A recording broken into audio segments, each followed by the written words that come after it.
Hello everyone! Today we're learning all about these helpful little forklift trucks. Forklift trucks are used in all sorts of different places, like factories and warehouses.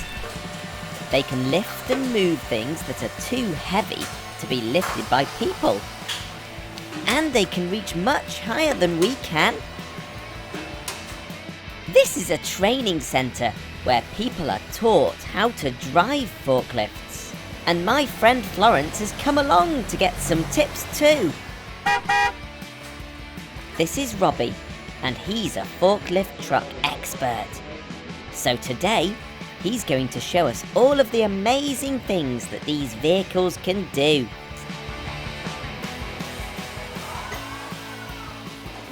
Welcome to FLT, Gecko. Are you ready for your training? Oh yes, Robbie. With all of these forklifts whizzing around, it's important to stay safe. To make sure everyone can see me, I'm wearing this bright yellow, high visibility jacket. With this on, I'll certainly stand out. It's called a forklift because of these two big forks on the front. They're super strong and can lift very heavy things. Shall we see just how much a forklift can pick up? Okay, Florence, you go first.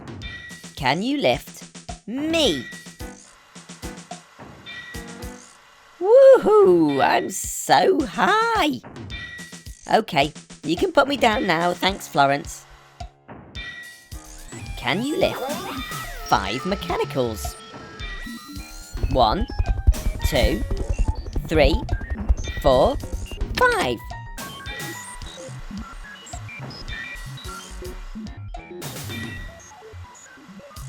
Well done, Robbie.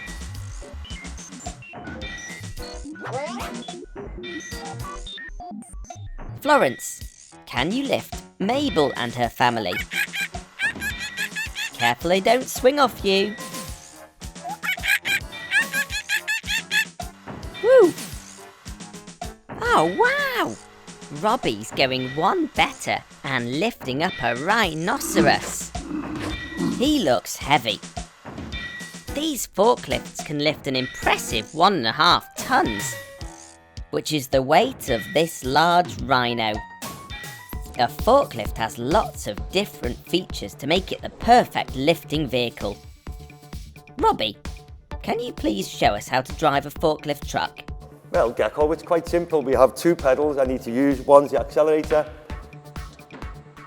second one's a brake. Use the accelerator to go and brake to stop. I have the steering wheel here. I turn it left, it'll go left. I turn it right, it'll go right. All I do is press the middle of the steering wheel for the horn. Oh, sorry, mechanicals. Did I scare you there? These 3 levers control the all-important fork. Robbie can use this lever to make the forks move up and down.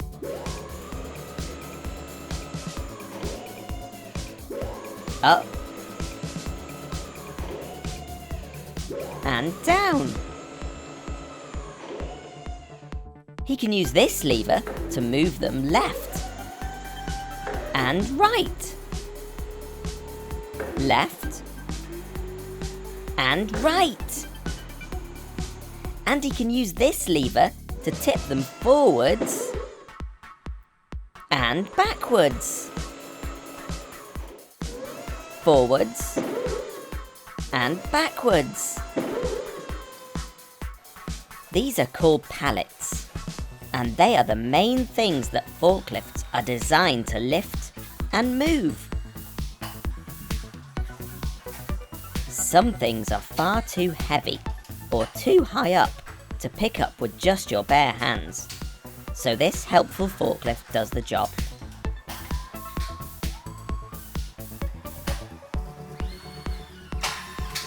The forks fit perfectly into the pallets, which have heavy objects on top of them. Robbie then lifts the pallet up and carries it where it needs to go. Sometimes they need lifting back onto the high shelves. I know I couldn't reach up there. Normally vehicles are steered using the wheels at the front. But look! It's the wheels at the back that are turning. Wow, look at them whiz and spin around that course. It almost looks like they're dancing. Here comes the forklift, he's so clever, moving the parts around the store. Here comes the forklift, it goes forever. They put them down upon the floor. He turns to the left and reaches high. He turns to the right as he passes by. Forklift picks up things from down, down low. It's super strong and it can go, go, go. Show them what you can do, forklift. Left. Right. Up. Down. Round. And round. And round. And round. And round. And up and down. Here comes the forklift, he's so clever, moving the parts around the store. Here comes the forklift, it goes forever. They put them down upon the floor. He turns to the left and reaches high. He turns to the right as he passes by. Forklift picks up things from down, down low. It's super strong and it can go, go, go.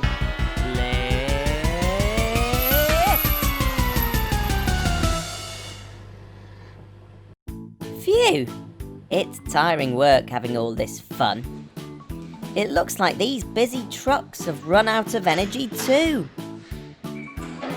Look at that! Robbie's flipped open the forklift, like opening the lid on a box of toys. All of these trucks are powered by electricity. Robbie plugs them into the main power supply so the batteries can recharge, ready for another day of lifting, carrying and moving. Thanks to Robbie and all the team at FLT Liverpool for teaching us all about these hard-working forklift trucks. We'll see you again soon. Bye!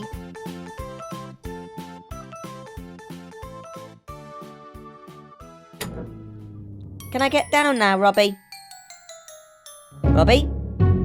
Robbie! Hello everyone! Gecko here, and I'm at the RNLI Hoylake to meet a very special type of tractor. This is a launch and recovery tractor, which means its main job is to take this huge lifeboat down the beach and launch it into the sea. These RNLI lifeboats are really important because they rescue people who are in trouble at sea. That means the tractor needs to be able to launch the boat in super quick time. This tractor doesn't have wheels. These are called caterpillar tracks. They're perfect for travelling quickly across the sandy beach and stop the tractor from getting stuck in the mud. Even the trailer's got these special caterpillar tracks. This is called a swan neck, and it's what connects the tractor to the trailer. It can go up and down when launching the boat. And look, up there is the cab. That's where the driver sits. He climbs up a ladder and hops in.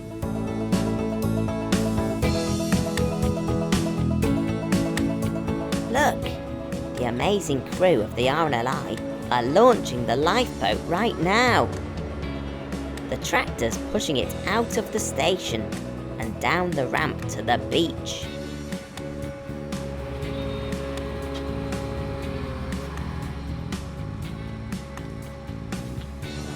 Wow, look at it move along the sand. It's really fast.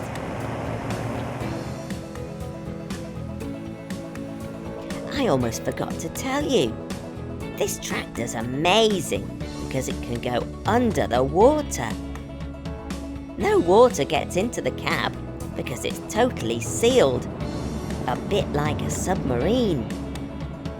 Look how deep it's gone.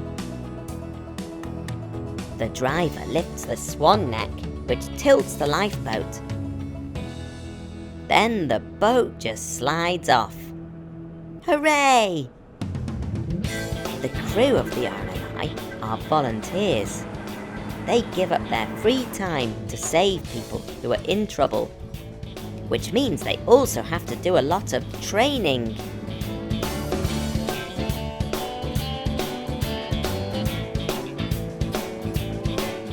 After the training exercise, it's time for the tractor to come back into the water and recover the lifeboat. The lifeboat's very strong and it's designed to hit the beach at speed.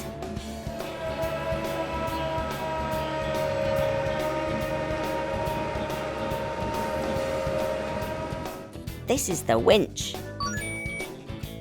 The crew attach the rope from the winch onto the lifeboat. The swan neck tilts the trailer and the winch pulls it on. Amazing! Wow, that's like magic! The trailer can spin the boat around in a circle so that she's facing the right way out to sea for the next rescue mission. The crew are also launching a hovercraft today. A hovercraft is an amphibious vehicle. Do you know what amphibious means? It means something that can go on land and in the water.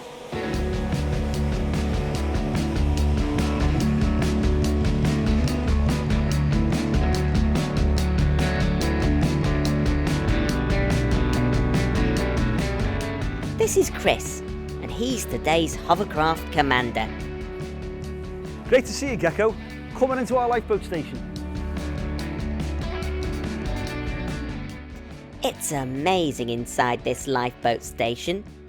There's so many huge vehicles that are all designed to rescue people who are in trouble at sea. Gecko, would you like to join us on a hovercraft training exercise? Oh yes, please, Chris. To stay safe, warm and dry, the crew have to wear this safety gear. The helmet is actually called a Gecko helmet. Can you believe it? It's a real team effort to launch the hovercraft. Push, team! The hovercraft is very heavy, so a big tractor is used to tow it safely down to the beach.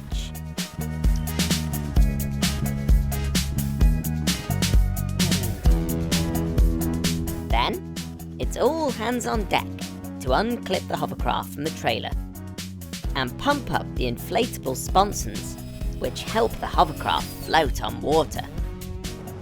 Then the pilot uses the engine to glide back onto the beach. Hooray! Wow, look at all of these levers and switches. It all looks very complicated. Nick is the pilot, and it's his job to fly the hovercraft. To start the engine, Nick turns this key. We can't see them, but underneath the hovercraft are two fans, which blow air downwards. This fills the skirt with air, making the hovercraft lift off the ground. Wowzers trousers! The big fans at the back are called the thrust propellers, and these push the hovercraft forwards. When Nick moves this lever, the rudders at the back move. It's these rudders that steer the hovercraft left and right. Nick makes the fans move faster and the hovercraft glides forwards. Woo, that is amazing!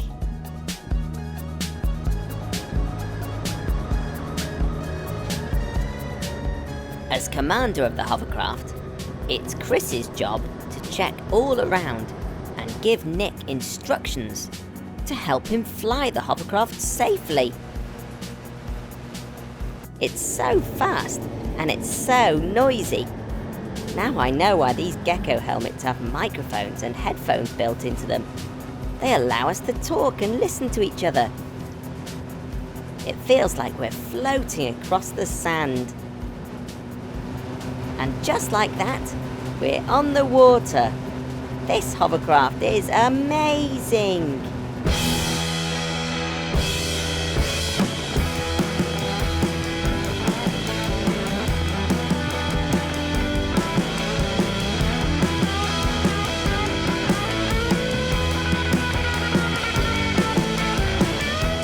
It's now time for me to hop off and let the crew do their training exercise.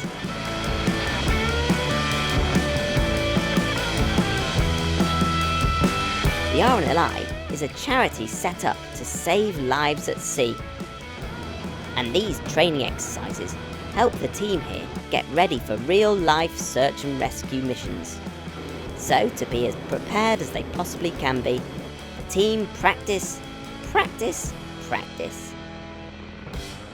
Today they're practicing how to rescue someone who is stuck in the mud.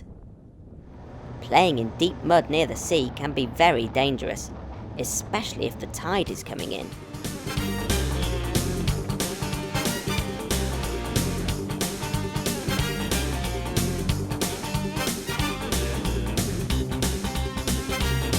Now that's what I call getting stuck in.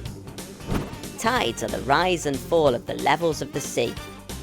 This is something that's happening all of the time, which means that if you're stuck in the mud on the beach, the tide might come in and surround you with water. It's very important to respect the water and make sure you check when the tide is coming in, to make sure you're safe when you're at the beach. Well done, team. Another successful training mission. Oh dear, it looks like the mechanicals haven't checked the tide times, and they're stranded on this island. It looks like there's a storm coming too. Luckily, the hovercraft is the perfect rescue vehicle. Jump aboard, mechanicals.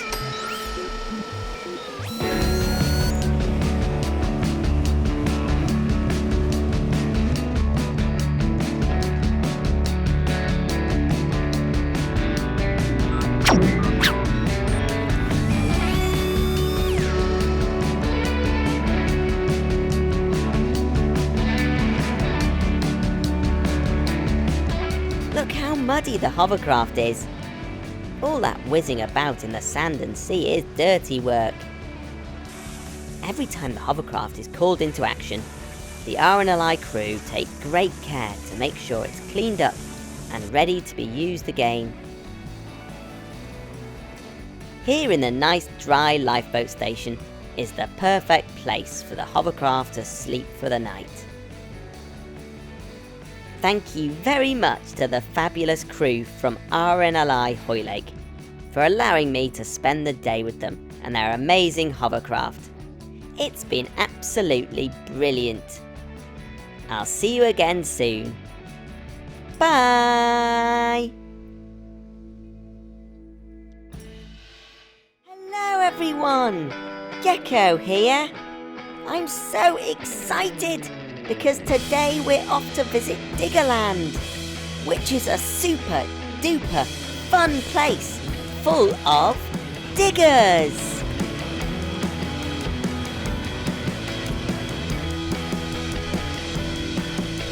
Now what makes this place so great is that we get to go and play on all these amazing vehicles. There's lots and lots of different ones here to see, and they've all been turned into rides. I can't wait to have a go on them all.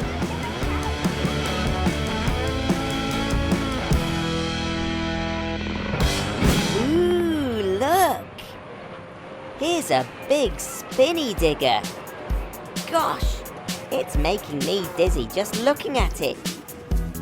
Can you guess what it's called? It's Spin Dizzy. Normally, a digger's used to make big holes in the ground, but here at Diggerland, they've changed it so it can spin brave people round and round and high up into the sky. Wowzers! It looks like they're having a great time up there. It's my turn now.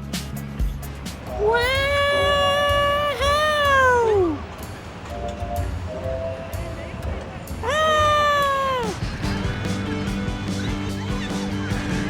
Phew!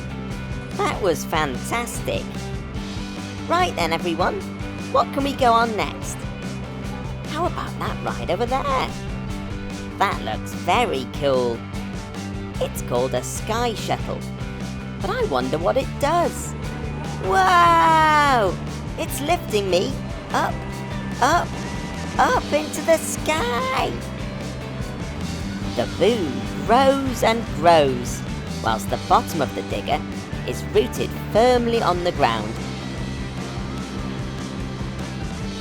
I bet I can see my garage from here. We're almost 50 feet off the ground now. That's as tall as 2 houses stacked on top of each other.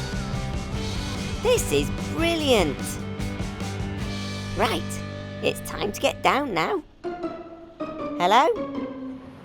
Hello?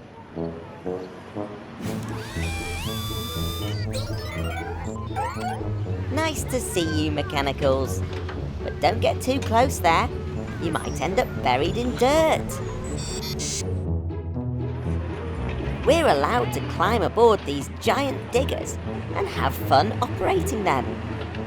Just jump in, belt up, and take control. Pull the joystick one way, and it lifts the boom. The other way, and it drops down. This joystick tilts the bucket on the end and scoops, lifts, and dumps the soil in a big pile. Making a mess has never been so much fun. I bet Danny the digger would love to play in here too.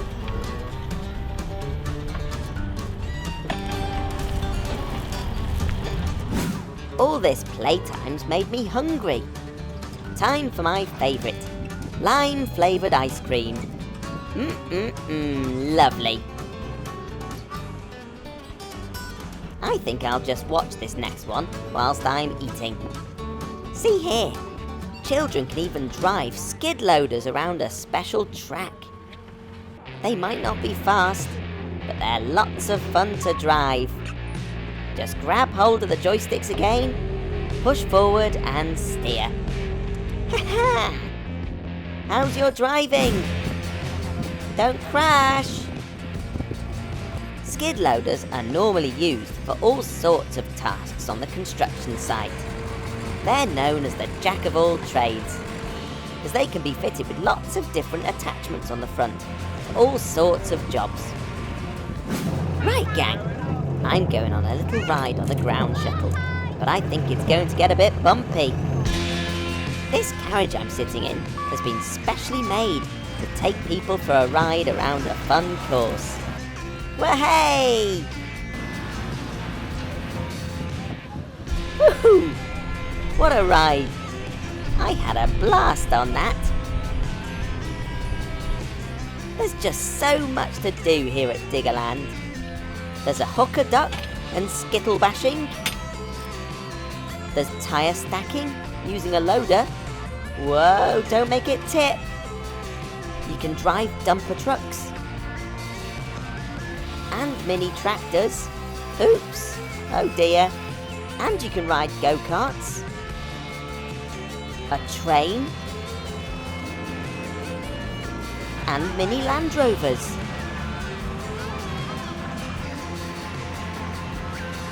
Thanks so much to everyone here at Diggerland. We had tons of fun playing on all their amazing digger rides. For now, it's cheerio from Gecko. Bye! Hello everyone, Gecko here. I've got something amazing to show you today. Cranes! Whoa! They're brilliant at taking things way up high into the sky. If you've ever seen a tall building being built, then you might have seen a crane. They're not very good at hiding. They can almost reach the clouds. And they're able to lift heavy objects onto the tops of buildings. Cranes are so cool. This is a 250-ton mobile crane. It's massive! And do you see the long arm that's sticking up into the air? Well, that's called the boom.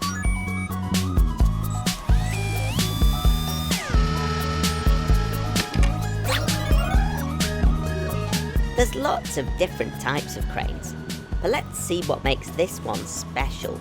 Whoa! This yellow crane's got loads of wheels. Maybe as many as Larry the lorry. This means it can drive down the road to all sorts of construction sites. They're places where buildings are built. But I wonder, how does it go under bridges with that really tall boom on top?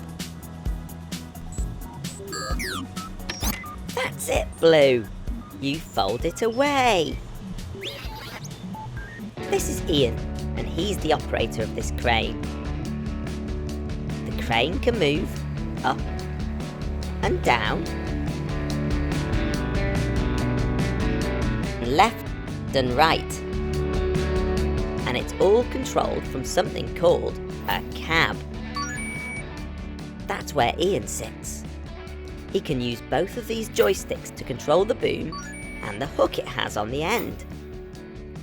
That looks like a fun job. Can you see what he's doing? By pulling the joystick in his left hand backwards, the boom is shrinking.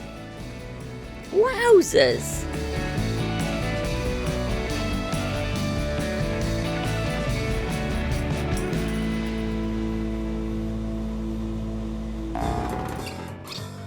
The boom's made up of 7 separate pieces, which all fit neatly inside each other. A bit like a Russian doll. Look at that! The boom is all packed up.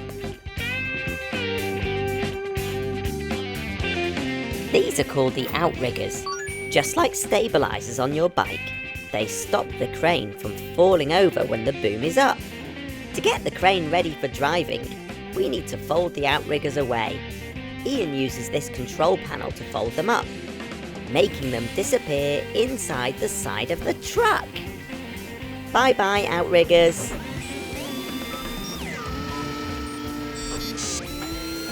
The outriggers were sitting on special mats, which stopped the super heavy crane from cracking the floor underneath. Ian neatly packs them away at the back of the truck.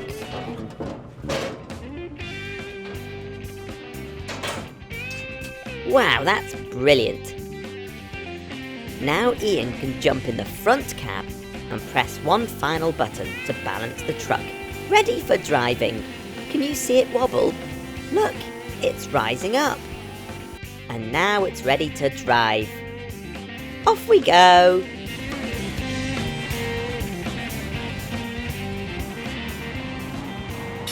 Ian's had the call, and we're now on our way to a construction site to help the builders. Lift it high, lift it, lift it, lift it high, say lift it high, lift it high, lift it high, lift it high, high, high in the sky, lift it high, high, high in the sky, lift it high, lift it high, lift it high. Down on the construction site, they're building everywhere. But when the building gets too high, they all take extra care. Here to save the day is the massive yellow crane. It's time for the boom and hook to come and take the strain. Lift it high, lift it high, lift it high, high, high in the sky. Lift it high, high, high in the sky. Lift it high, lift it high, lift it high. Lift it high, lift it high, lift it high. Lift it, lift it, lift it high, say lift it high. Lift it high, say lift it high. Thanks very much to Ian and all the team here at John Such Cranes. You can subscribe to my channel by tapping here. For now, it's cheerio from Gecko. Bye! Hello everyone, Gecko here, and I'm on a rescue mission. It seems Blue Mechanical's gone missing, but luckily for us, the brilliant Cheshire Police Force are going to help us find him. Police officers are very brave, and their job is to keep everyone safe and sound. This is Scott.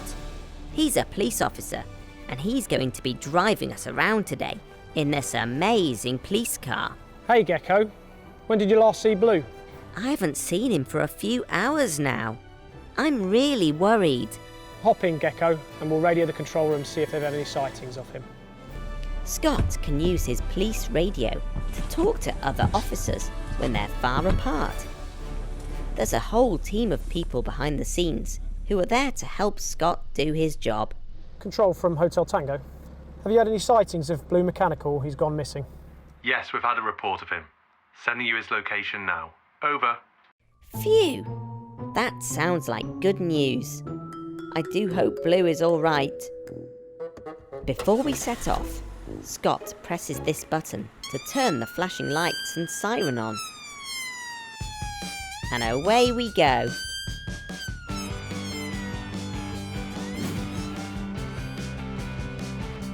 The sirens and flashing lights are used to help cars all around see and hear the police coming. It's so drivers can get out of the way and let the police through.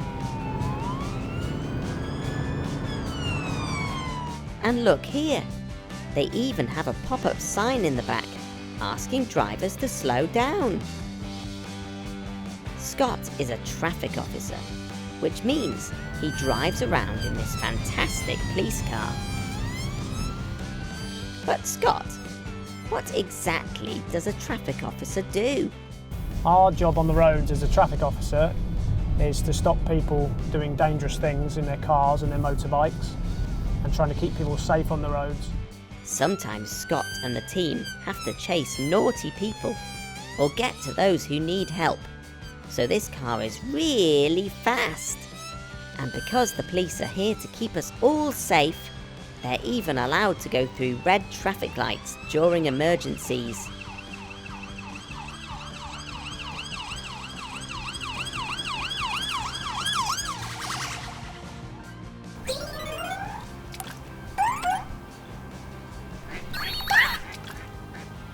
Look, there he is.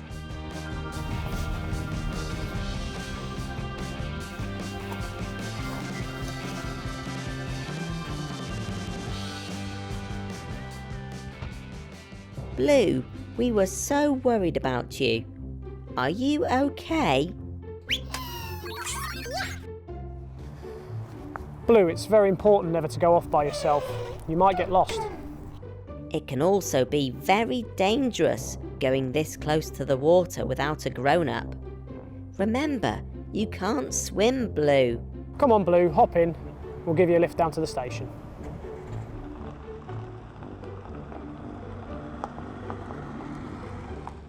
Thank goodness Blue's safe. These amazing cars that helped us find Blue take a lot of looking after too. When we get back to the station, let's head round to the maintenance unit and take a look.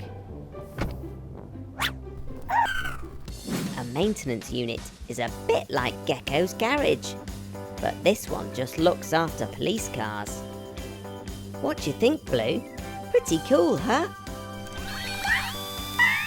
Now stay out of trouble whilst I have a look around.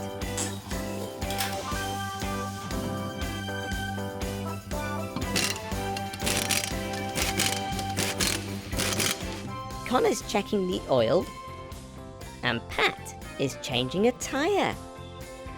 It's important to keep the oil topped up in a car, as it makes things slimy and wet, but not in a horrible gooey way, as it actually helps. See, if things start to go dry, like when we have a sore throat, then lots of engine parts become damaged. And then these ace cars won't work properly. This is Tim, and he's a mechanic here at the police car maintenance unit.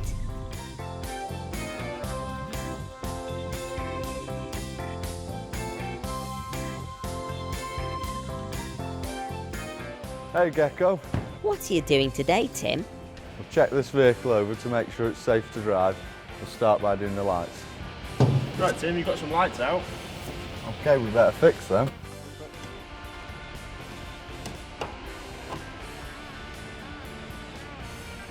That's better.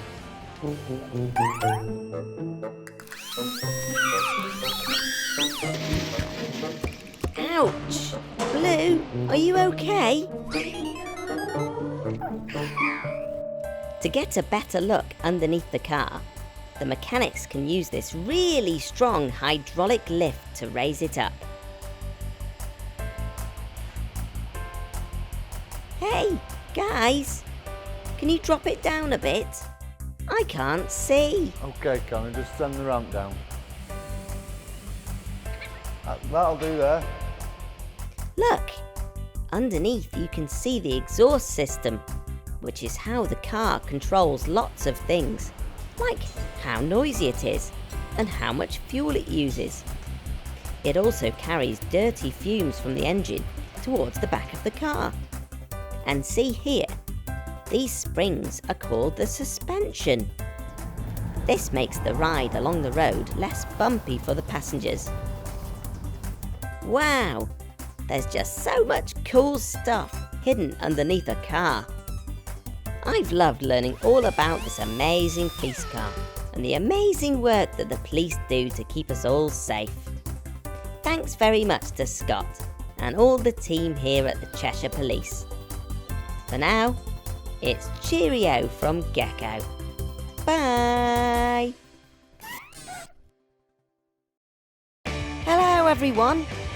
I'm at a racetrack in Spain to meet some really fast racing cars. These Formula E racing cars are special because they're powered by electricity. This is Robin, and this is Sam. They're racing drivers for the Envision Virgin Racing Formula E team. They're also teammates. Their job is to drive around the racetrack in the fastest time possible and hopefully win the race. Today, the team are testing out their cars before the racing season begins. Testing's like practice, and practice makes perfect. But first, we need to put the car together. First, the mechanics cool down the car with dry ice, which is a super cold gas. Then they place the rear wing into position and screw into place. The front nose of the car is attached next. Once the helpful mechanics have put the car together, it's time for the drivers to get ready. Racing drivers wear these big helmets to keep them super safe when out on the track. It connects to a neck guard, which keeps the driver nice and secure. They also wear these really smart overalls, which show their team colours. I guess that means I'm in the Envision Virgin Racing team too. Then the gloves go on to protect their hands. After a quick chat with the team engineer, it's time for the drivers to strap themselves into the car. First, Sam jumps in.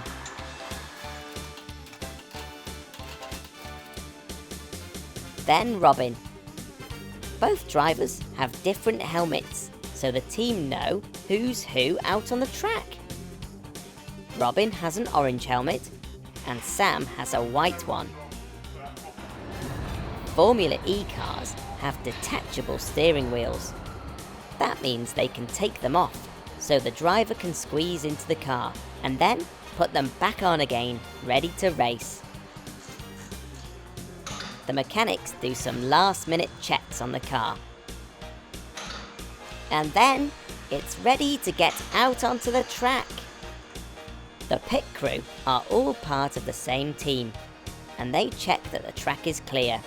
The driver gives a thumbs up to say he's ready, and the crew give him the go-ahead. Both Sam and Robin leave their garages and drive down to the pit lane. We're almost ready to race.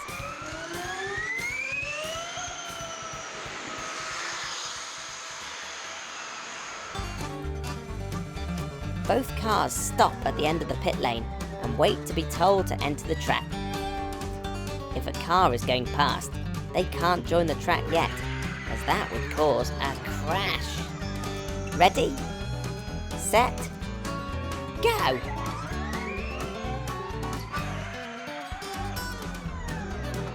Ready? Set? Go! This is the bit I've been looking forward to the most. Look how fast these cars can go. In fact, the top speed of a Formula E racing car is 150 miles per hour. That's as fast as the flight dive of a golden eagle. Now the other teams are out on the track. It's time to see who can get the fastest time.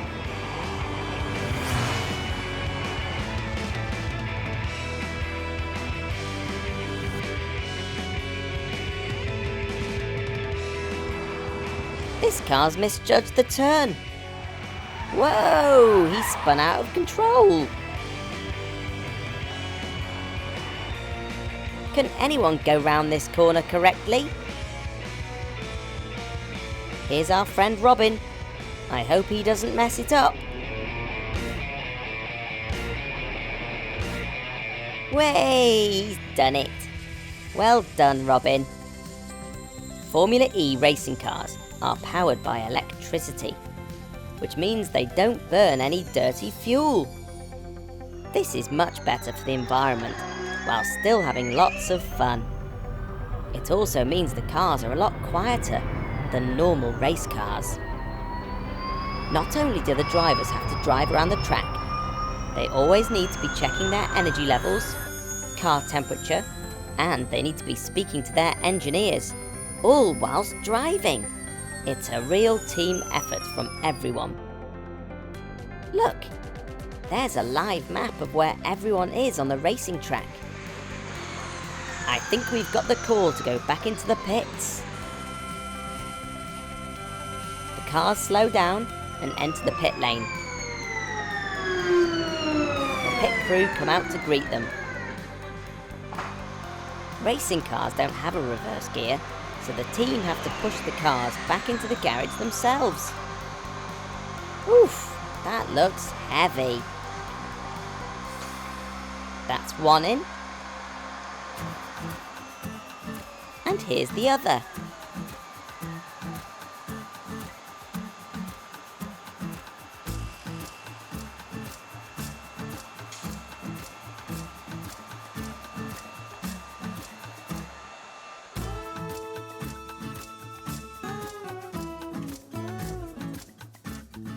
As soon as the car enters the garage, the crew test the temperature of the car.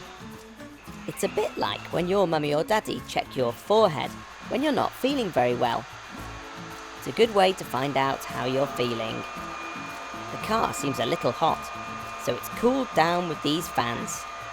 I think Sam might be hot too.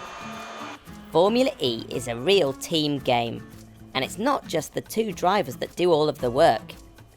There are more than 50 people in the Envision Virgin Racing team. There's lots of different jobs, like engineers, mechanics, or technicians. The crew have the incredibly important job of making sure the car is the best it can possibly be. And that means looking after it too. The car's worn all its tyres on the track, burning all that rubber on the baking hot road. So we need a fresh new set.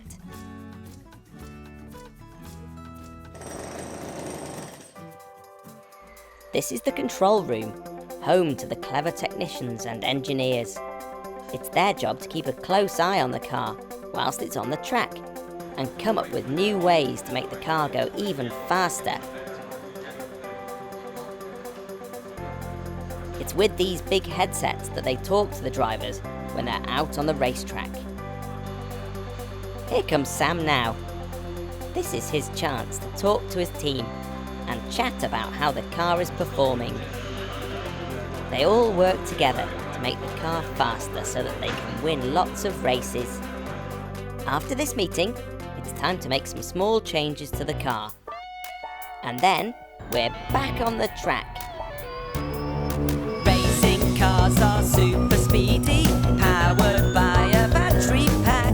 Electric cars are hard to beat, they whiz around the racing track.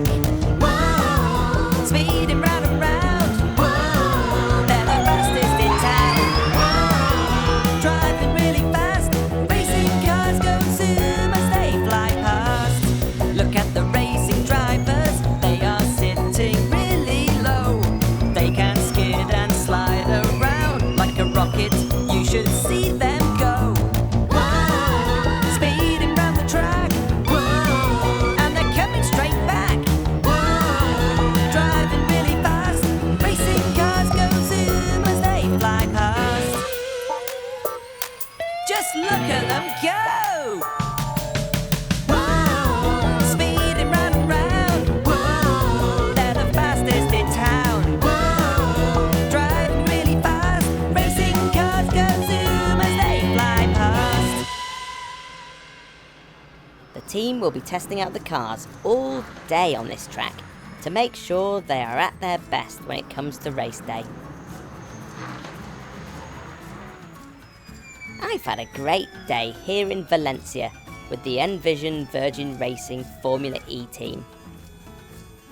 Thanks very much to all the team. I hope you've learned as much as I have about these clean energy racing cars. I'll see you again soon. Bye!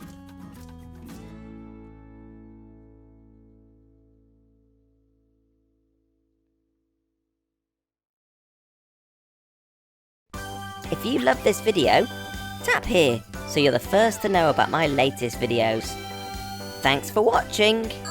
Bye!